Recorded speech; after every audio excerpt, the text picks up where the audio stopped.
Muy buenas tardes. Bueno, alimentación y peso, ¿no? Podemos hacer la broma de esto es un tema de peso esta tarde. Muy buenas tardes. Muy buenas tardes a todos. Irene, te estoy viendo entrar ahora. Marga, muy buenas.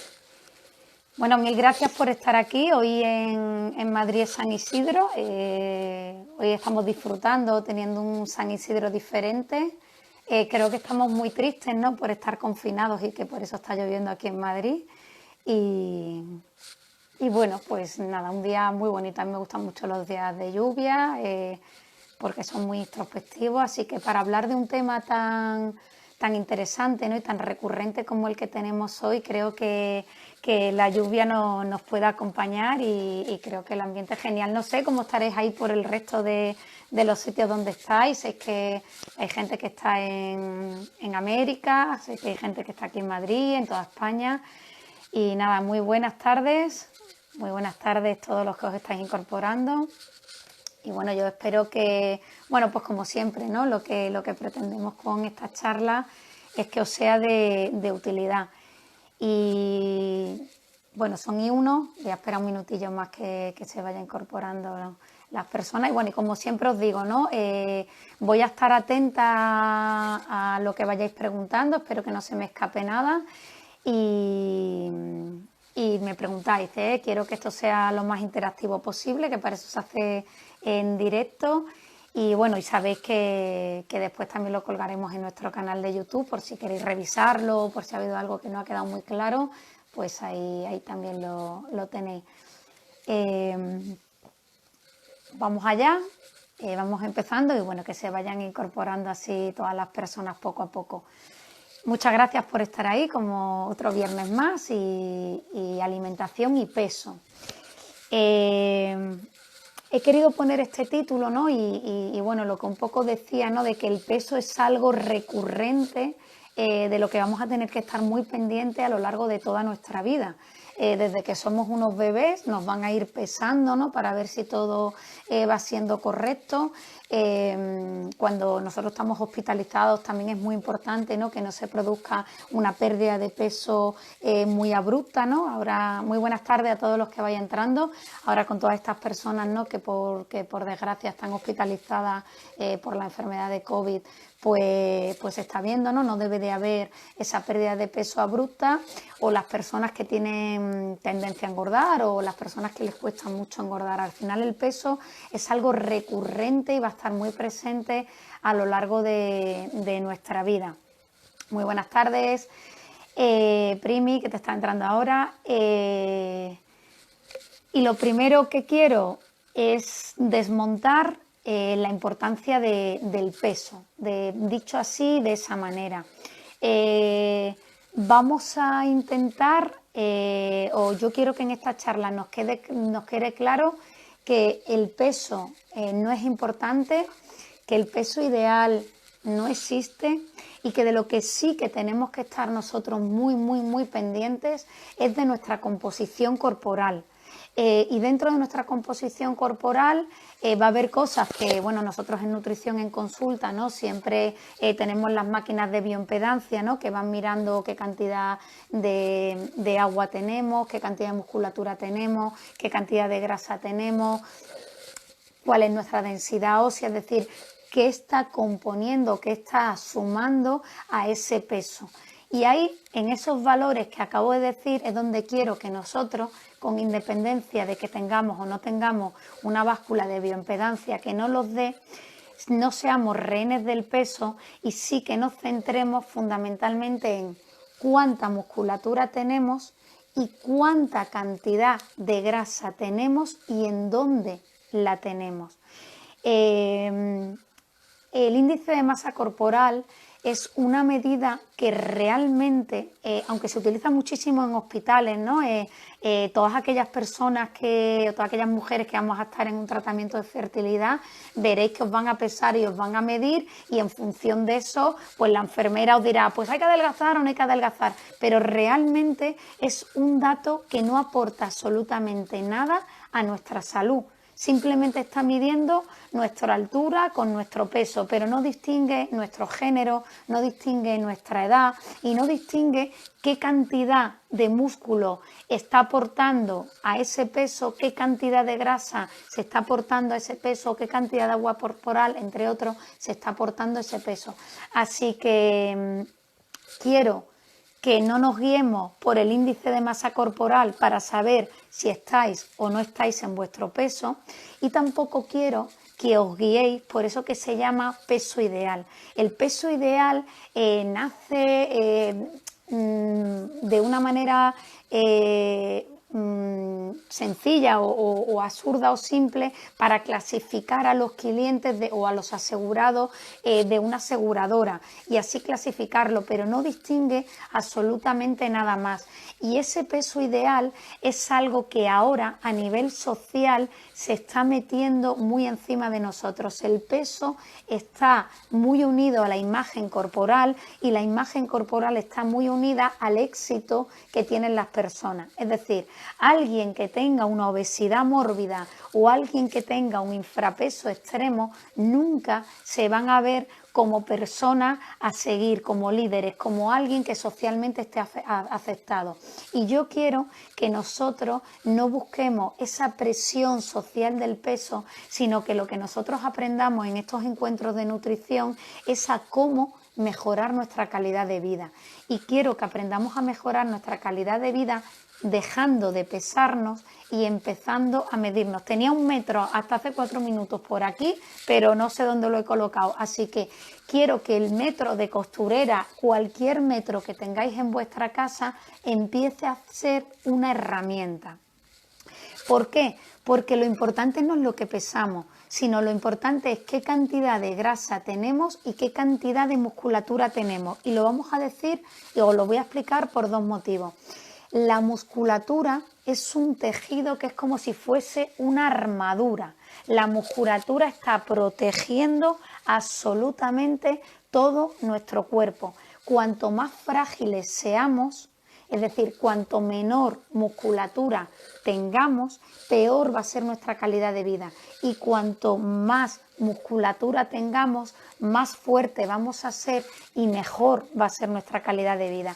¿Cómo vamos a saber si tenemos buen o mal tono muscular si no tengo una máquina de bioimpedancia que me mida? Porque la musculatura es un tejido muy duro. Si nosotras nos podemos tirar, sabéis que en el nosotras estáis incluidos vosotros, si nosotras nos podemos tirar pellizcos, eso significa que hay en esa parte del cuerpo que nos estemos tocando hay más grasa que musculatura, o si nuestras carnes son blandas, son flácidas, no son prietas. Ahí también nos está indicando que tenemos que tonificar ese tejido porque quizá la musculatura que tengamos sea baja. Y después, lo que sí que nos va a condicionar muchísimo nuestra calidad de vida porque está sumamente asociado con el riesgo cardiovascular es qué cantidad de grasa tenemos y dónde tenemos esa grasa. Siempre se dice que hay 2 tipos de cuerpos, ¿no? Hay 2 tipos de acúmulo o de obesidad, ¿no? Bueno, vamos a ver, cuando nosotros acumulamos grasa a nivel de la cintura o cuando nosotros acumulamos grasa a nivel de la cadera. Estas 2 grasas son totalmente diferentes y van a tener un impacto más o menos negativo en nuestro cuerpo. Toda esa grasa ginoide, que se llama, toda esa grasa que se acumula en caderas, en piernas, es una grasa que es metabólicamente inactiva. Acumular o tener un cuerpo que es más estrechito por arriba y más anchito por abajo, lo que nos va a dar van a ser fundamentalmente muchos problemas osteoarticulares, porque tenemos casi todo el peso del cuerpo en el tren inferior, en nuestra parte inferior del cuerpo, ¿vale? ¿Qué es lo que deberíamos de hacer ahí? Trabajar muchísimo la musculatura para proteger a todas esas articulaciones que va teniendo o que van a tener que trabajar de una manera más intensa porque soportan muchísima más carga. El problema o la obesidad o el acúmulo de grasa más peligroso, porque está íntimamente relacionado con la enfermedad cardiovascular, es aquella grasa que vamos almacenando a la altura de la cintura. Toda la grasa que almacenamos a la altura de la cintura es metabólicamente activa y va a aumentar los niveles de inflamación.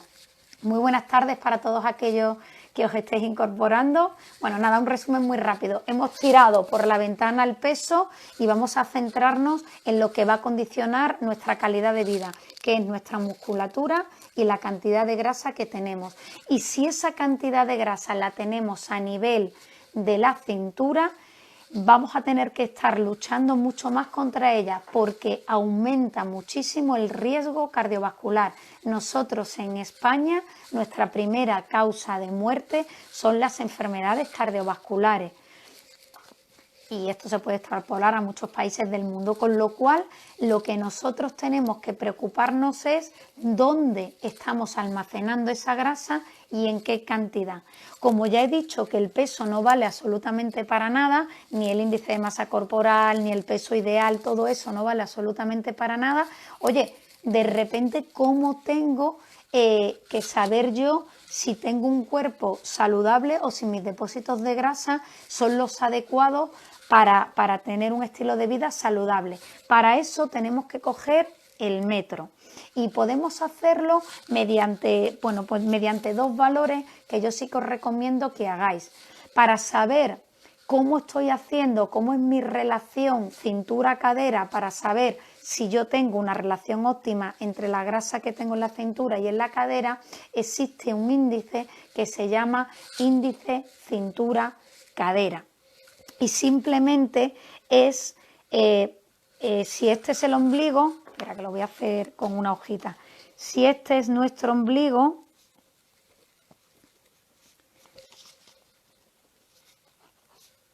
nosotros pasaríamos, ahí va, lo tengo aquí, si este es nuestro ombligo, para medir la cintura subiríamos, pondríamos 2 deditos y pasaríamos el metro por ahí. Es justo debajo de las costillas, para que os hagáis una idea, y cogeríamos ese valor y lo dividiríamos entre las caderas. Y las caderas vamos a hacerlo, imaginaros que las caderas son así, pues lo haríamos por la parte más ancha, por lo que nosotros siempre decimos las pistoleras, ¿no? Mediríamos el perímetro de cadera por la parte más ancha que tuviésemos, ¿no? Que son así. Si este índice cintura-cadera está por encima de 0,85 en el caso de las mujeres o está por encima de 1 en el caso de los hombres, estamos aumentando el riesgo cardiovascular. Tendríamos que bajar nuestros depósitos de grasa. Eso nos está indicando que no estamos en la constitución de grasa óptima para ganar calidad de vida. Este es el índice cintura-cadera. Hay otra referencia que es mucho más fácil y que no hay que hacer ni tan siquiera la división, que es el perímetro de cintura. En el perímetro de cintura, simplemente en lo que es nuestro ombligo, pasaríamos a la altura del ombligo el metro. A partir de 88 centímetros de perímetro de cintura, en el caso de las mujeres, estaríamos aumentando nuestro riesgo cardiovascular, y en el caso de los hombres a partir de 102 centímetros de perímetro y de cintura. Es decir, que quiero que abandonemos la báscula y que intentemos que nuestros valores estén o por debajo de 88 centímetros de cintura en el caso de las mujeres o por debajo de 102 centímetros de perímetro de cintura en el caso de los hombres. De esta manera ya estamos viendo cómo nuestra composición corporal y de lo que nosotros tenemos que estar pendientes o atentos no es tanto de esa imagen o de ese peso social y esos valores sociales, sino de algo que nos va a mermar nuestra calidad de vida y que puede aumentar nuestro riesgo de enfermedad cardiovascular. Sabemos que tenemos que perder grasa, si tenemos estos valores, ¿no?, que estábamos diciendo, si hacemos el índice cintura-cadera y está por encima de 1 en el caso de los hombres o por encima de 0,85 en el caso de las mujeres, yo ya sé que tengo que perder grasa y que ese va a ser nuestro objetivo. Y si encima tenemos las carnes blandas, yo ya sé que tengo que ganar musculatura. ¿Qué tenemos que hacer a nivel nutricional para poder perder grasa? ¿Qué tenemos que hacer a nivel alimenticio para poder perder esa grasa y ganar nuestra musculatura? Que es una de las constantes que vamos a encontrarnos a lo largo de nuestra vida.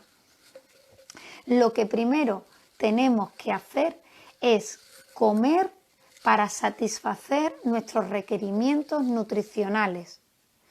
Yo siempre, que esto es muy abstracto, ¿no?, porque como no vemos cómo nos nutrimos, ¿no?, ninguno comemos nutrientes, ninguno de nosotros come ácido fólico, ni manganeso, ni hierro, ni potasio, ¿no? Todos nosotros comemos un filete de ternera, unas coles de Bruselas, una lechuga, y como por lo que me gusta y no como lo que no me gusta. ¿A qué me refiero con que comamos para nutrirnos? Me refiero a que distingamos perfectamente dos tipos de hambre que podemos tener a lo largo del día o a lo largo de nuestra vida. Un hambre física y un hambre emocional. Es muy importante que las detectemos totalmente y que nosotros nos alimentemos para poder proveer a nuestro organismo de todos aquellos metabolitos, de todos aquellos nutrientes necesarios para hacer las funciones vitales y que no estemos nunca haciendo un exceso de nada, que lo vamos a ver nosotros ahora. Del hambre emocional. El hambre emocional es un hambre que se destapa, ¿no?, o se manifiesta cuando yo estoy sintiendo una emoción. Oye, estoy triste, estoy alegre, estoy amargada, tengo ira, estoy desangelada, nos pasa mucho ahora en el encierro, ¿no?, que han puesto a nuestra mente en una situación nueva y hay muchas personas que están utilizando un tipo de cocina en este encierro, y yo os voy a decir, ¿pensáis que es casual que la harina sea ahora el nuevo oro, ¿no? Ya antes era el papel higiénico, ¿no?, y ahora es el nuevo oro conforme va pasando nuestro confinamiento? ¿Pensáis que el que todos nosotros estemos comiendo más cantidad de harina, y fijaros, estamos comiendo más cantidad de harina para hacer repostería, para utilizarlo como postre, pensáis que es una cosa anecdótica o pensáis que lo que está intentando hacer nuestro cerebro es calmar una situación excepcional? Y en esta situación excepcional que muchos de nosotros tendremos miedo, que muchos de nosotros tendremos claustrofobia, que muchos de nosotros estaremos aburridos, que muchos de nosotros estamos cansados. Lo que está buscando nuestro cerebro con todo esto es calmar todas esas emociones. Y esos alimentos, y ahora lo vamos a ver, todos estos azúcares, todas estas grasas, van a conseguir su objetivo, que es, muy buenas tardes a todas las personas que vais entrando, que es el que yo me sienta, aunque sea 5 minutillos, un poco mejor. Pero mi pregunta es, cuando ese efecto placentero desaparece, ¿yo he solucionado la emoción o la emoción sigue estando ahí? Y la respuesta es que la emoción sigue estando ahí, con lo cual en la comida no va a poder solucionar la emoción. La emoción la tenemos que trabajar desde un plano diferente al plano nutricional. Así que lo primero que tenemos que detectar es el hambre emocional frente al hambre física, porque si no las diferenciamos, nuestras decisiones van a ser mucho más ricas en grasas, mucho más ricas en azúcares, mucho más ricas en sal, porque esa triada es la que más estimula a los centros de gratificación que hay en nuestro cerebro. Y ya hemos puesto el ejemplo que da igual que yo me coma ahora mismo un brownie de chocolate, no cambia la situación de que yo estoy confinada y que hasta las 8 de la tarde no voy a poder salir de mi casa. ¿Cómo podemos saber si estamos ante un hambre física o un hambre emocional? Bueno, para eso vamos a intentar tener un registro o vamos a intentar tener una rutina de las horas a las que vamos a comer.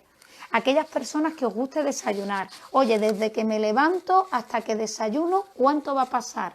Pues mira, va a pasar media hora, va a pasar una hora, van a pasar 4 horas, van a pasar 30 minutos, el tiempo que queráis, eso no es importante, pero que siempre sea igual. Vale, pues yo desde que me levanto hasta que desayuno voy a dejar pasar media hora. ¿Cuándo vais a hacer la siguiente ingesta? Pues es que a mí me encanta hacer los tentempiés y las voy a hacer 3 horas después de... A ver, espera que me estáis leyendo. ¿Qué recomiendas picar cuando tenemos hambre emocional? Vale, ahora te contesto. O bueno, lo contesto ya porque, a ver, cuando nosotros tengamos hambre emocional, lo que yo os pido es que no comamos. O sea, es decir, no hay ningún alimento que nos vaya a ayudar a satisfacer ese hambre emocional. Porque si yo estoy triste y estoy melancólica porque hoy está lloviendo en Madrid, yo me como la primera magdalena y digo, ¡ay, qué bien me siento! ¡Qué rica estaba esta magdalena! Pero es que al rato vuelvo a mirar la vista y digo, y es que sigue lloviendo en Madrid. Y ya no me tomo una magdalena, ahora me tomo un helado. Y ¡uf, qué rico está este helado, chicos! Esto quita el sentido. Pero es que, claro, pasa un momentito, vuelvo a mirar y digo, pero es que sigue lloviendo en Madrid. Y entonces me voy a por un paquete de patatas fritas. O me da igual, me voy a por un tallo de apio. Si da igual lo que yo coma en ese momento, hasta que no salga el sol, mi estado de ánimo va a estar así. Y mi hambre emocional va a estar siempre muy activa. ¿Qué es lo que yo os pido? Que cuando me pase eso, no comamos, porque yo ya sé que con la comida no lo voy a poder solucionar, pero que sí que nos hagamos cargo de esa hambre emocional. Es decir, si yo estoy triste porque está lloviendo hoy, o estoy más triste, más melancólica porque está lloviendo hoy, me voy a meter impactos que a mí me estimulen. Por ejemplo, imaginaros que a mí me encantan los monólogos. Pues entonces yo, cuando me empiece a sentir así, lo que tengo que hacer es dejar de hacer a esa actividad que estoy haciendo, que me está llevando a la melancolía, que es en mi caso ver el cielo de Madrid gris, y me voy a poner a ver monólogos o a leer o a darme un baño o a hacer cualquier cosa que me genere endorfina, que me dé felicidad, porque en la comida yo no voy a encontrar una solución. Lo que voy a encontrar es un parche momentáneo que nos hace comer más cantidad o de azúcares o de grasa o de sal que al final en nuestro cuerpo se van a convertir en tejido adiposo, se van a convertir en michelines. ¿Cómo podemos evitar caer en el hambre emocional? Podemos evitar caer en el hambre emocional haciendo un trabajo emocional diario. Nosotros no nos preguntamos, oye, ¿cómo estoy hoy? ¿Estoy triste? ¿Estoy alegre? ¿Estoy contento? ¿Estoy satisfecho? ¿Estoy insatisfecha con todo lo que yo he hecho a lo largo del día? Yo sí que os animo a que tengáis ese diálogo y tengáis esa conversación con vosotros, pero a través de la alimentación podemos evitar que surja ese hambre emocional, y podemos evitar que surja ese hambre emocional si nosotros controlamos bien nuestros niveles de hormonas, que ahora lo vamos a trabajar más adelante, y si yo tengo el hambre física saciada. Por eso es muy importante el que nosotros distingamos rápidamente si estoy ante un hambre física y un hambre emocional. Y el ejemplo que estaba poniendo cuando me habéis preguntado, mil gracias por la pregunta, ha sido, yo voy a desayunar a las 8:30 y yo 3 horas después me voy a hacer un tentempié, 9:30, 10:30, 11:30, a las 11:30 me voy a hacer un tentempié y a las 2:30 de la tarde voy a comer. Imaginaros que yo me he planteado eso y lo voy a hacer todos los días, todos los días, todos los días. Si de repente son las 10 de la mañana o las 9:30 de la mañana y estoy así con... ay, es que... vale, ese hambre no es un hambre física, porque yo acabo de desayunar y ya me queda muy poquito tiempo para hacer el tentempié. Ese puede ser un hambre emocional. ¿Por qué? Porque yo estoy cansada de hacer la actividad. El cerebro se aburre si durante un tiempo muy largo estamos haciendo una actividad que no es placentera. Con lo cual, ahí cuando nos pase eso, lo primero que os pido es, puede que sea hambre emocional o puede que estemos deshidratados. Nos pasa mucho que no distinguimos entre el hambre y la sed.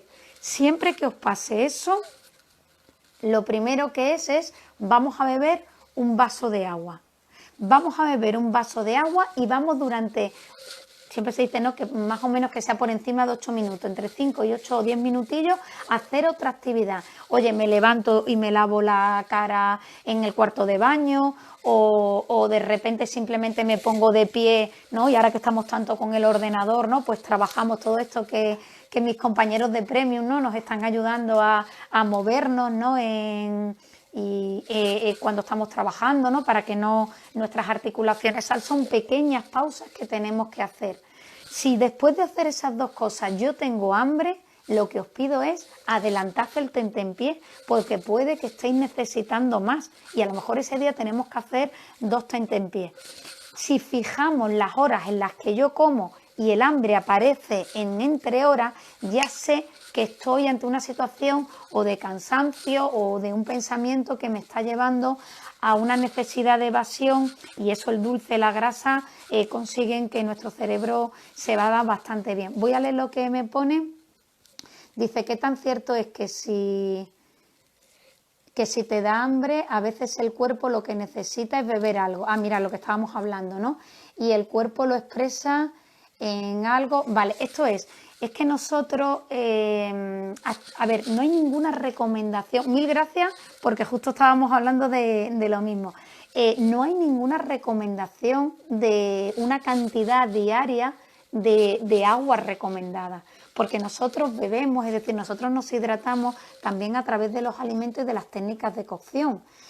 Como no hay ninguna recomendación, ninguno de nosotros sabemos si estamos bebiendo o no bebiendo lo necesario, pero nuestro cuerpo sí que va a ser consciente de si hay una deshidratación y nos lo va a pedir, pero para eso tenemos que estar atentos. ¿Hay que beber de golpe 1 litro? No, hay que ir bebiendo a lo largo del día en pequeñas cantidades. Y al final de esta charla yo tendré la boca súper seca y yo diré, yo tengo sed. Aquí ya no tengo sed, aquí estoy deshidratada porque voy a llevar mucho tiempo hablando. Tenemos que intentar no poneros como yo me voy a poner al final de esta reunión, ¿no? Y yo siempre intento tener la taza para evitar eso, ¿no? Y voy bebiendo a veces y bebo al principio para evitarlo. Es decir, que muchas veces confundimos hambre con sed. Y es peligroso, ¿por qué? Porque yo me como, imaginaros, algo que podemos pensar todos que es muy saludable. Oye, pues yo me tomo, yo qué sé, pues un bocadillo de salmón ahumado con aguacate. Y cuando yo me termino de comer ese bocadillo de salmón ahumado con aguacate, pues yo sigo con que, porque si tengo sed, ni el salmón, ni el pan, ni el aguacate me lo van a solucionar. Así que siempre cuando tengamos ese hambre de golpe, bebamos, cortemos la actividad. Si seguimos teniendo hambre, comamos, yo qué sé, pues un pincho de tortilla, el bocadillo que he dicho, o sea, comamos algo, no picoteemos, sino démosle esa presencia que es necesaria, que nuestro cuerpo nos está pidiendo, y continuemos con la actividad. ¿Qué ocurre y en qué me voy a centrar yo hoy? Porque yo he dado por hecho que la mayoría de de las personas, aunque hay muchos problemas de infrapeso, yo en consulta lo que veo fundamentalmente no es sobrepeso y obesidad, ¿no? Yo soy especialista en obesidad, ¿no? Tengo un máster en nutrición bariátrica y yo siempre digo que trabajo con grandes personas, ¿no? Entonces, cuando nosotros tenemos ese exceso de grasa corporal, lo que nosotros tenemos que tratar es una cosa muy simple: intentar vaciar esos depósitos de grasa que tenemos en exceso e intentar no aumentar esos depósitos de grasa que tenemos en exceso. ¿Cómo conseguimos ambas cosas? Lo conseguimos a través de la alimentación y lo conseguimos intentando aportar los alimentos en función del contenido nutricional que hay detrás de ellos. Y tenemos que empezar a conocer, que seguro todos vosotros conocéis, pero a mí no me importa el empezar desde cero, a decir: los hidratos de carbono es el combustible energético por excelencia. Todos los hidratos de carbono en nuestro cuerpo se van a convertir, una vez que ya se absorben y se hace el proceso digestivo, en glucosa. Y la glucosa es la molécula, es la moneda energética para absolutamente todas nuestras células. Entendamos esos hidratos de carbono como si fuesen, yo qué sé, pues dinero, ¿no? En el caso nuestro de aquí de Madrid, pues euros. A ver si estáis de acuerdo conmigo. Si a mí me toca hoy el Euromillones, que no sé si sigue estando con esto del coronavirus, y me toca 45.000 millones de euros y yo no me lo puedo gastar, ¿alguien de los que me está viendo piensa que yo los voy a tirar por el balcón? Todo el mundo tiene muy claro que yo los voy a ahorrar. Que yo los voy a ahorrar en mi banco, en acciones, en comprar oro, me lo llevo a Suiza, ya veremos. Pero yo no los voy a tirar por el balcón. El cuerpo hace exactamente lo mismo con este nutriente. Si nosotros comemos hidratos de carbono en mayor cantidad de lo que nosotros lo estamos gastando, al final lo que hacemos es que aumentamos nuestros depósitos de grasa. ¿Esto significa que los hidratos de carbono son el enemigo? No. Es un nutriente esencial, es el nutriente energético. Nuestro cerebro, de manera preferente, solamente come glucosa. No podemos hacer una alimentación donde no haya hidratos de carbono. Lo que nosotros tenemos que hacer cuando estéis en un problema de exceso de grasa corporal es controlar la cantidad de hidratos de carbono que comemos, en la cantidad y en el momento y con la frecuencia. Es decir, oye, si los hidratos de carbono son el combustible energético, la siguiente pregunta es: ¿qué alimentos me aportan hidratos de carbono? Vale, todo, absolutamente todo lo que venga de la tierra nos van a aportar hidratos de carbono. Y eso sí que es muy interesante que nosotros lo veamos. Hay alimentos que son mucho más ricos, como son los cereales, los tubérculos, las legumbres, que además también nos van a aportar proteínas, y esto va a ser muy interesante.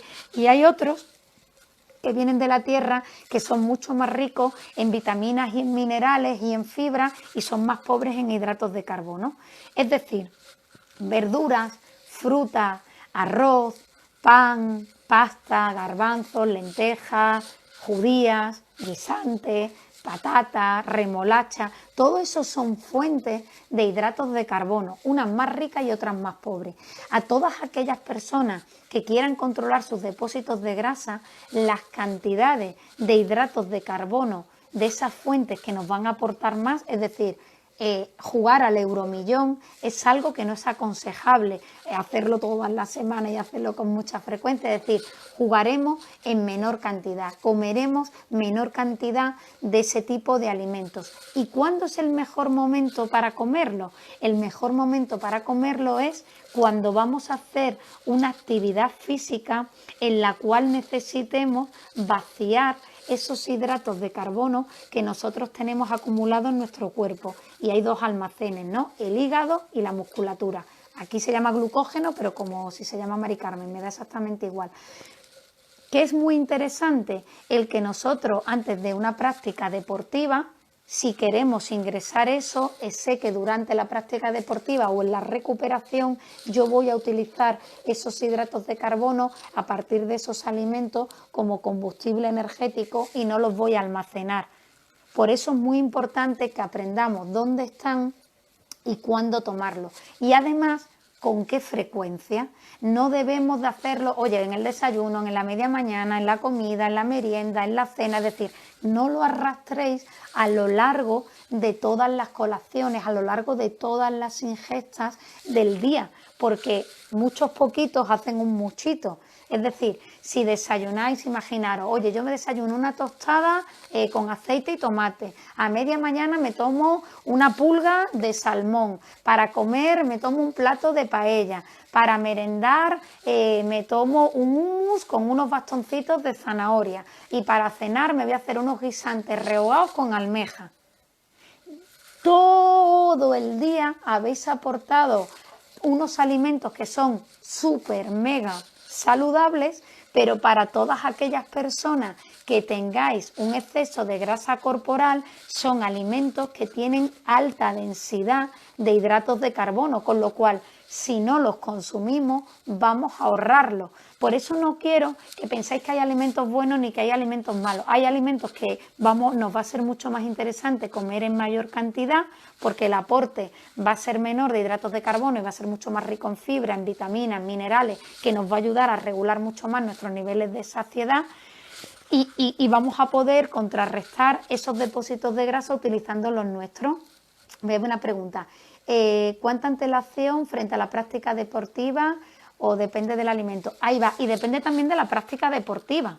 Es decir, si nosotros nos tomamos un plato de paella media hora antes de ponernos a hacer abdominales, a la tercera soltamos todo. Es decir, depende de la exigencia de la práctica deportiva, así dependerá el tipo de alimento que nosotros nos vamos a tomar en esa práctica deportiva. A mí siempre me gusta poner este ejemplo porque lo hemos visto todos y es muy visual, ¿no?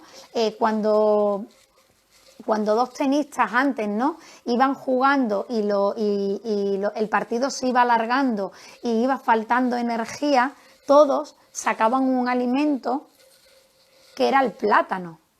¿Y por qué cogían el plátano?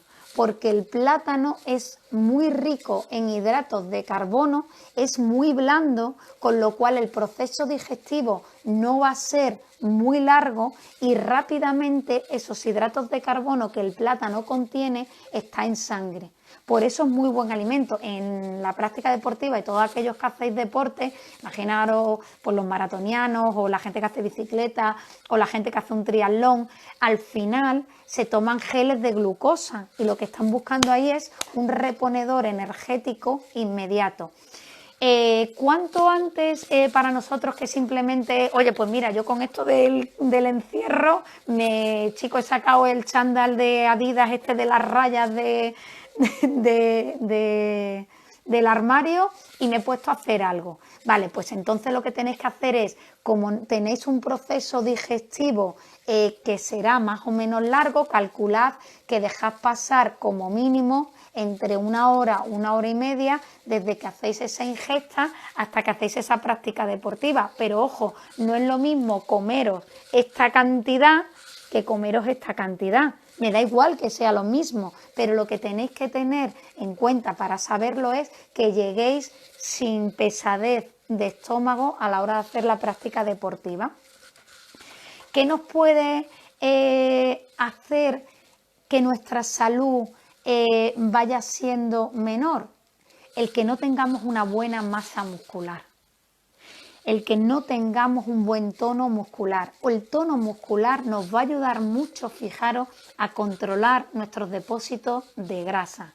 La musculatura es esencial para proteger, ¿no?, todo lo que es todos los órganos, ¿no?, todas las estructuras que tenemos.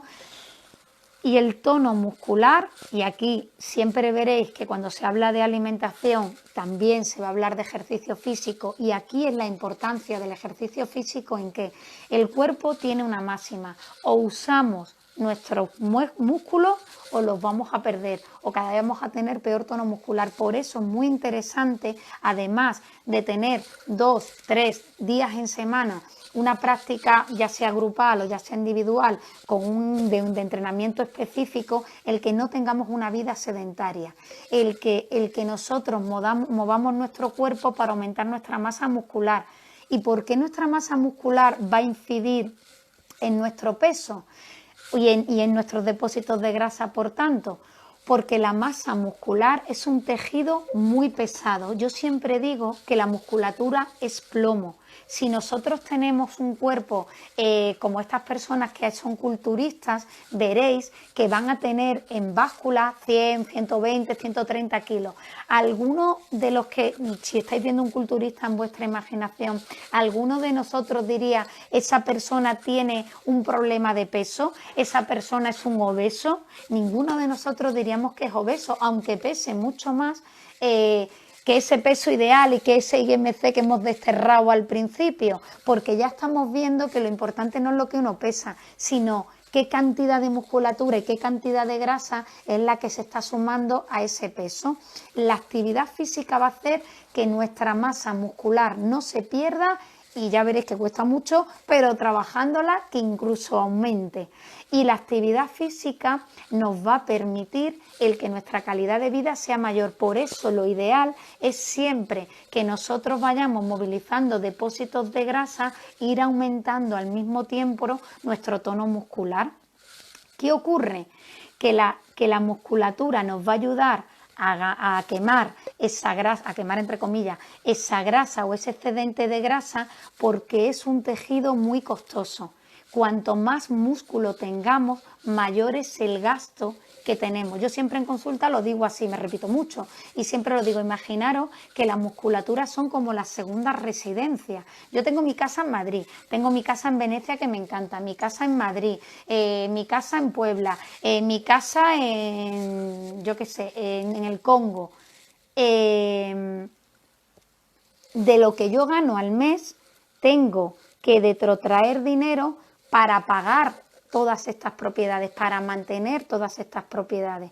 No es que yo gane poco, sino que yo almaceno poco, me quedo con poco en el cuerpo. Pero si yo empiezo a vender mis propiedades, almaceno, guardo todo lo que tengo. Por eso siempre veréis que se insiste mucho con que el que llevemos una vida activa y que incorporemos el ejercicio físico a nuestro día a día. Gasta energía, con lo cual tenemos que hacer que la grasa baje y nos va a ayudar a bajar nuestros depósitos de grasa. ¿Qué ocurre? Que para que nosotros formemos tono muscular tenemos que aportar nutrientes que nos van a ayudar a que esa musculatura, ¿no?, se vaya formando, ¿no? Siempre se dicen, las proteínas es un término que siempre se dice, son como ladrillos, ¿no? Y es lo que va a hacer que nuestra musculatura se mantenga. ¿Qué alimentos nos van a aportar proteína? Bueno, pues hay alimentos animales que nos van a aportar proteínas. Todos los animales nos van a aportar proteínas. ¿Qué ocurre? Que nosotros en el control de grasa necesitamos coger esas partes de animales o ese animal que son más pobres en grasa, para que cuando yo me estoy comiendo esa fuente proteica sea mucho más pobre en grasa y me permita utilizar la grasa que ya tenemos en el cuerpo como combustible energético. Es decir, que no es lo mismo comerse unas manitas de cerdo a comerse un solomillo de cerdo, aunque todo sea cerdo. Las manitas son mucho más ricas en grasa y nos va a dificultar el poder tener unos depósitos de grasa óptimos, mientras que el solomillo es mucho más magro, mucho más pobre en grasa y vamos a poder tener un aporte proteico sin ese excedente de grasa, que es lo que estamos tratando de limitar en este momento. O también jugar con las proteínas vegetales. Las proteínas vegetales nos van a dar mucha saciedad y van a hacer que comamos menos, con lo cual vamos a poder controlar nuestros depósitos de grasa porque estamos ingiriendo menos de una manera natural. Ahora se está volviendo mucho a comer legumbre. La legumbre es un alimento que nos está aportando tanto hidratos de carbono como vitaminas, como minerales, como fibra y además también proteínas. Con lo cual ahora va a llegar el buen tiempo, hagamos ensaladas donde incluyamos legumbres, los purés, ¿no?, que se están haciendo, ¿no?, tipo hummus, tipo puré de lenteja, baba ganoush, ¿no?, todo esto que nosotros hemos visto, ¿no?, todas estas mezclas que podemos hacer en las semillas, en los frutos secos. Es decir, incorporemos ese tipo de alimentos también en nuestro tentempié, porque igual de saludable es un bocadillo de salmón ahumado y aguacate, como puede ser un hummus con zanahoria. Entonces, no siempre estemos arrastrando el mismo grupo de alimentos, porque al final estamos haciendo monotonía y no metemos tanta cantidad de nutrientes. Es súper mega importante que todas aquellas personas que queráis controlar vuestra cantidad de grasa corporal tengáis una rutina alimentaria. No os olvidéis de beber frecuentemente a lo largo del día y escojáis alimentos que no son extremadamente ricos ni en hidratos de carbono ni en grasa de una manera frecuente. No es lo mismo que yo me como unas manitas de cerdo al trimestre que yo me como unas manitas de cerdo a la semana. Es decir, hay ciertos alimentos que no hay que perder el placer de comerlos, pero sí que hay que aumentar la frecuencia a la cual vamos a comerlo. Y hay que estar muy atento al aporte de proteína. Yo me encuentro mucho en consulta que a las mujeres nos da mucha pereza comer proteína, porque todos tenemos en nuestra cabeza que la proteína es una proteína animal. Y yo quiero rescatar que la proteína también puede ser una proteína vegetal, que quizá me dé mucha pereza comer un huevo cocido a media mañana, pero quizá comer unas nueces a media mañana me resulta más sencillo y más fácil, incluso más sabroso, porque al tener grasa tiene más potencia de sabor. Yo como resumen lo que os quería decir es: abandonad la báscula, coged el metro, miraros al espejo, ved si tenéis carnes duras o carnes blandas, es decir, si tenemos mucha flacidez. Si hay mucha flacidez, tenemos que trabajar nuestra musculatura. Para eso el entrenamiento y ese aporte de proteínas constantes a lo largo de nuestra semana es muy interesante. Y ver los perímetros de cintura, los perímetros, el índice cintura-cadera, el perímetro de cintura, lo que os resulte más cómodo, pero no seáis rehenes de la báscula, porque en el momento que nosotros ganamos músculo, el músculo aloja mucha agua dentro, con lo cual rápidamente la báscula va a aumentar el peso. Fijaros en el volumen y si no tenéis metro, hacedlo con vuestra propia ropa. Y cómo os va quedando la ropa conforme vamos separándonos de comer por un hambre emocional. Quiero que disfrutéis los bizcochos, las patatas fritas, todas aquellas cosas que ya sabéis o que de entrada son más ricas y que van a aumentar nuestros depósitos de grasa, que lo hagáis de una manera no emocional. Separarlo de la emoción, porque el comer emocional es algo que aporta de una energía extra que es muy difícil que nosotros vaciemos. Por eso quiero que huyamos un poco del peso y que sepamos a la hora de comer que vamos a comer para nutrirnos, vamos a comer para hidratarnos, pero no vamos a comer para estar más felices, no vamos a comer para sentirnos más tranquilos, sino que simplemente vamos a escuchar a nuestro cuerpo, vamos a ir dándole comida a lo largo del día en la cadencia que vuestro cuerpo os vaya pidiendo, porque hay personas que comen 2 veces al día, hay personas que comen 3 veces al día, hay personas que comen una sola vez al día, hay personas que comen 7 veces al día. Lo bueno es lo que vuestro cuerpo os vaya demandando, pero vamos a hacer ingestas con alimentos que nos ayuden en no ganar o no tener un excedente de grasa corporal. Con lo cual, si hacemos ingestas más del reino vegetal, donde haya más frutas, donde haya más verduras, donde lo tengáis muy distribuido a lo largo del día, os va a resultar más fácil el que vuestra composición corporal se parezca a algo más parecido a la salud y menos parecido a los cánones de belleza. Tenemos que huir un poco de eso que se llama peso ideal, índice de masa corporal, y tenemos que ir buscando mucho más la salud. ¿Qué es lo que muchas personas a mí en consulta me dicen? Pues es que me faltan ideas. Me faltan ideas para hacer cosas. Y esto es algo muy, muy frecuente en consulta.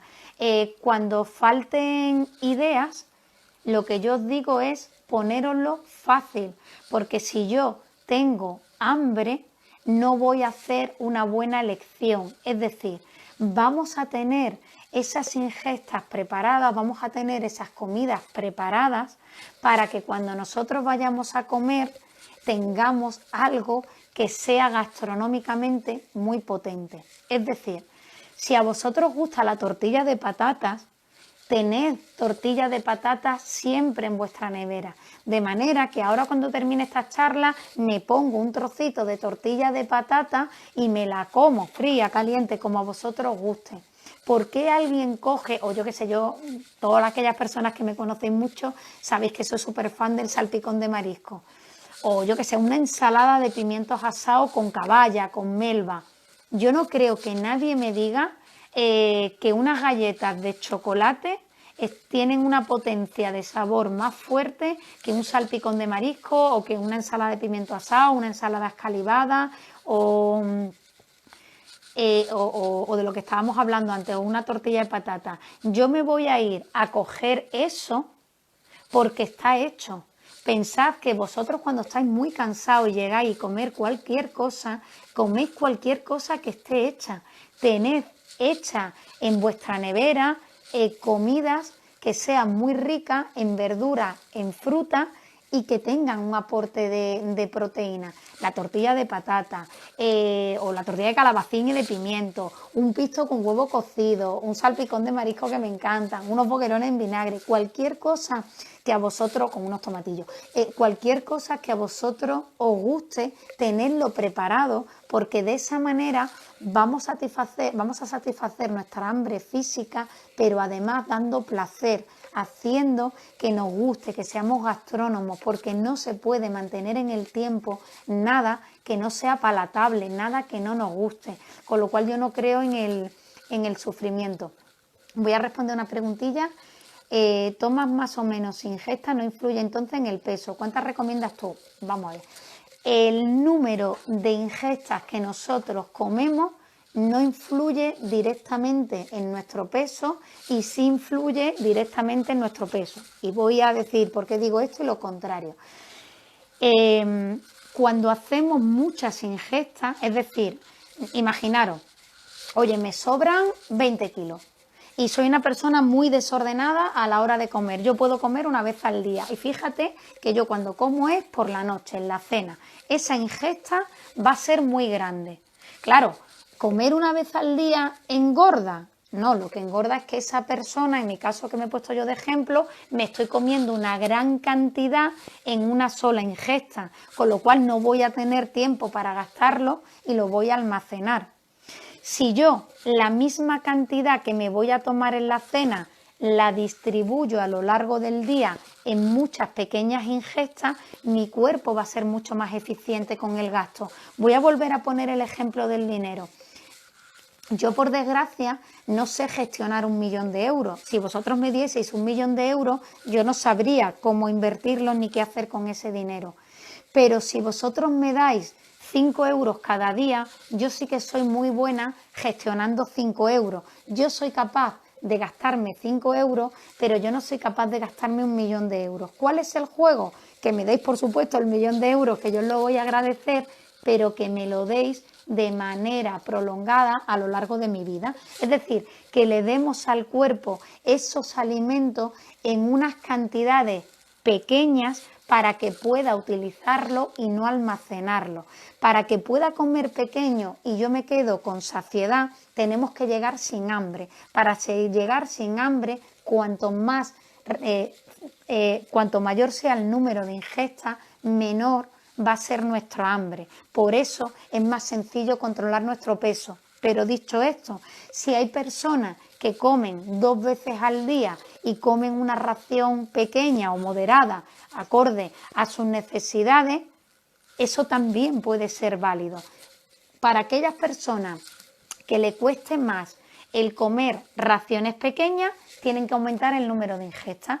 Y para aquellas personas que les cueste muchísimo tirarse todo el día comiendo porque tienen todo el rato trabajando al cuerpo y no están cómodos, lo que tienen que hacer es 2 ingestas o 3 ingestas, pero que no sean muy copiosas, para que el cuerpo lo vayan haciendo. Por eso todas estas cosas en concreto para uno siempre se trabaja en consulta, porque claro, hay que ver la realidad de cada uno. Y después, dicho esto, no solamente es el número de ingestas, sino que echamos en cada ingesta, porque si yo hago 10 ingestas a lo largo del día con 400 palmeritas de chocolate, pues mira, oye, es que Mónica me dijo que me comiera las palmeritas de chocolate en fila india de a uno. No, eso no, pero meterle sentido común y lo hacemos así, ¿vale? Para que lo hagáis así. Espero yo haberte ayudado. Al final escuchad vuestro cuerpo. Y yo siempre a mí siempre que trabajo en consulta, me gusta empezar con muchas ingestas, ¿vale? Para que sea el que diga, ay, pues es que no me apetece, ¿vale? Ostras, ya no tengo hambre. Bueno, pues no tener hambre es una cosa positiva, ¿vale? Pero eso es una estrategia a alguien que yo le hago seguimiento. Vosotros escuchad vuestro cuerpo y así tomáis una decisión un poco más acertada. A ver qué estoy viendo aquí, que es que... A ver, ¿cuántas recomiendas tú? ¿Qué tiempo debe pasar entre ingestas? Vale, también depende del tamaño de las ingestas. Si veis que tenéis mucha voracidad, no dejéis pasar más de 3 horas. Y si veis que tenéis poca voracidad, podéis estar hasta 4 o 5 horas. Pero va a depender de con qué voracidad llegáis a esa ingesta. Y así hacerlo. Si veis que... Pues chicas, yo dejo pasar 4 horas y llego con mucha dignidad, llego como una señora a la ingesta. Pues 4 horas, yo con 4 horas ya estoy mirando el reloj media hora antes, pues tú ya sabes que tiene que ser cada 3 horas y media. Pero independientemente de eso que yo os he dicho al principio, vamos a pautarnos horas. También escuchad vuestro cuerpo, oye, es que yo voy a hacer el tentempié a las 11, pero si a las 10:30 tengo hambre, comed. O sea, no digáis, no, ya me espero hasta las 11. No, no, porque a las 11 vais a tener mucha más voracidad y os vais a quedar saciados mucho menos, con lo cual vais a querer comer más cantidad y comemos el riesgo de comer en exceso y aumentar demasiado nuestros depósitos de grasa. A ver... ¿Qué opinas de los ayunos? Vale, pues yo opino de los ayunos que los ayunos lo que hacen es que hacen descansar a nuestro cuerpo. Cuando nosotros no estamos comiendo, que nosotros hacemos un ayuno natural cuando dormimos, un ayuno de 8 horas, siempre es lo recomendable en la carta a los Reyes Magos, pues lo que está haciendo nuestro cuerpo es autofagia, es decir, nuestras células están limpiando absolutamente todo y funcionando. Para ayunar hay que tener muy buen entrenamiento en el cuerpo. El ayuno no está indicado para todas las personas, es decir, el ayuno no está indicado para ninguna persona, tanto hombre como mujer, que quieran buscar un bebé. El ayuno no está indicado para ninguna mujer que esté embarazada. El ayuno no está indicado para ninguna mujer que esté en el puerperio. El ayuno no está indicado para ninguna mujer que dé lactancia. El ayuno no está indicado en niños. El ayuno no está indicado en personas mayores. El ayuno no está indicado en personas que estén con una enfermedad, por ejemplo, esta que tenemos del COVID o un cáncer o un SIDA. Es decir, el ayuno lo hacemos nosotros de manera natural. Ahora hay una moda del detox y de los ayunos para tal. Y yo lo que os pido es, en lugar de irnos al castigo de no comer nada, vamos a intentar negociar y comer menor cantidad. Y si vais a ayunar, siempre que sea con un profesional sanitario y siempre que antes de empezar a hacer cualquier intervención de ayuno tengáis unos estudios...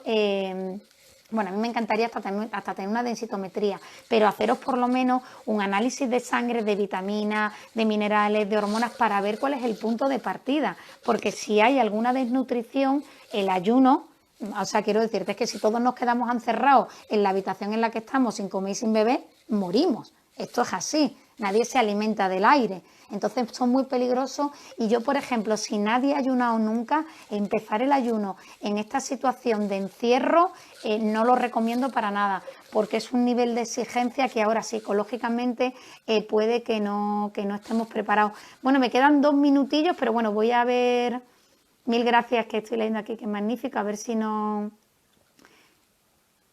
cenar antes de dormir o cenar 3 horas antes influye en cómo almacena el cuerpo esos alimentos. Mira, hicimos un encuentro que yo te recomiendo, que está en nuestro canal YouTube, sobre el sueño y la alimentación. Lo ideal es cenar 4 horas antes. 3 horas antes está súper bien y 2 horas es el límite para que la calidad del sueño sea buena. Bueno, me dicen que me quedan 28 segundos. Entonces, cenar 4 horas antes es lo ideal. No tanto para adelgazar, sino para que nuestro sueño sea de calidad y hagamos mejor reparación. Mil gracias a todas por estar ahí. Si queréis repasar esto, lo tenemos en el canal de YouTube y nos vemos el viernes que viene. Un besito. Hasta luego. Chao.